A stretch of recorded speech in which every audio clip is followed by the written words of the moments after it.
Hey Boo, there's a lot of storms today, and the sun has disappeared.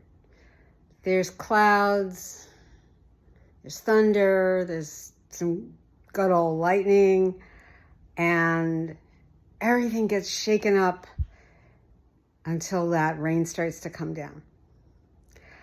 But this is so much like what the ancient wisdom of the Eastern philosophies were teaching us about our mind, that the mind is like that it gets obscured by all the doubts and the thoughts and the fears and the what ifs and the worries. And the sky, when there's a storm coming, that even when it's storming, the sun is still shining. We don't think of it as shining, we think it's gone. It just feels like that, looks like that, but the sun is always running. Battery's still charged. You can't escape that fact. The sun is still shining, the sky is still a beautiful blue. And the mind is the same way. It's still clear. It's still eternally aware of being now. The mind is anchored. It's actually anchored in the now. You are really always secretly in the now, in that one eternal moment.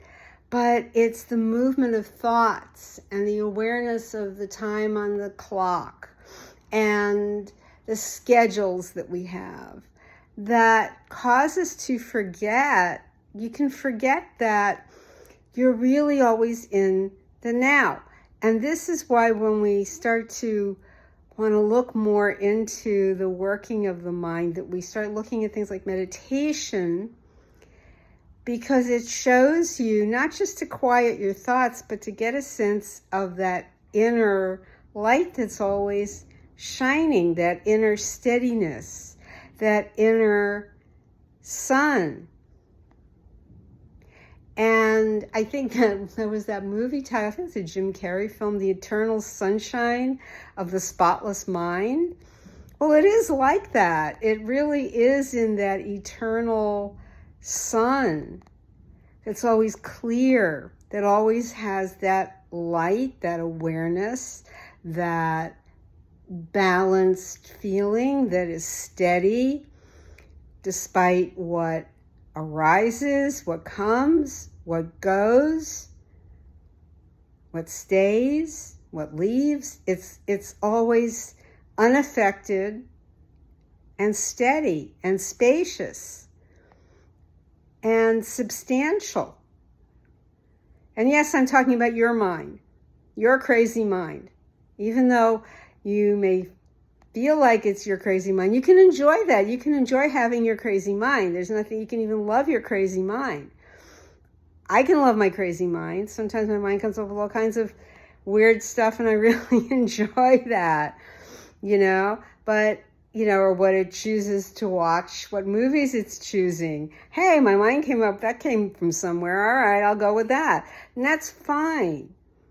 There's nothing wrong with that. But it's when you want to get beyond where your doubts, your fears, your anxieties, your feeling of disconnection. It's when you feel like you've had enough of that, but you're not sure where you can take yourself to the next level. And rather than running after this hack or this strategy, sometimes the best thing is really just to stop running. Just stop. And I've written about this or done a video mentioning this before, but years ago I was at a spiritual talk by a really wise teacher. And in the middle of the talk, this teacher says, "When are you going to stop running and stand fast?" And it just really hit me and stayed with me. It's that idea of you don't have to run looking at this hack and this strategy and this teacher and that concept. Just stand in your own now. Stand in your own light. That's be still and know I am God. Stand in your God awareness, your I am awareness. And it's not I am as the buzzword. It's not I am as the trendy strategy du jour. This is your constant, your I am that's there through all of it. And the whole piece about meditation, what throws people off is they think they have to actually shut their crazy mind down. No, you can still have your crazy mind. You can just watch it thinking its crazy thoughts. That's okay. It's what the mind does. The mind just churns out thoughts. So then you might as well say, what's the point of meditation or sitting if I'm just going to watch the mind doing all this crazy stuff and I'll try to get it quiet? But that's okay, because if the mind feels like you're trying to shut it down, it doesn't like that, so it'll pretend to behave itself. It's kind of funny. You can't. It's. I think Alan Watts said it's like watching your mind is like trying to bite your own teeth with something. It's a really funny analogy, but it's true. It's one of those things, just leave it. Just leave it, and it will on its own simmer down. And you gradually can start to notice that as one thought finishes, there is this little bit of space. And it's before the next thought comes in. And you're sitting and you're breathing and you're sitting quietly on your chair or your mat, right? And over time, as you're breathing and you're watching your breath go in and out, you say, oh, there's a thought.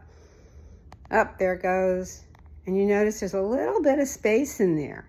It's a great practice. And I highly recommend, if you want to see your mind actually simmer down, that you play with doing that. With just watching the thoughts coming and going.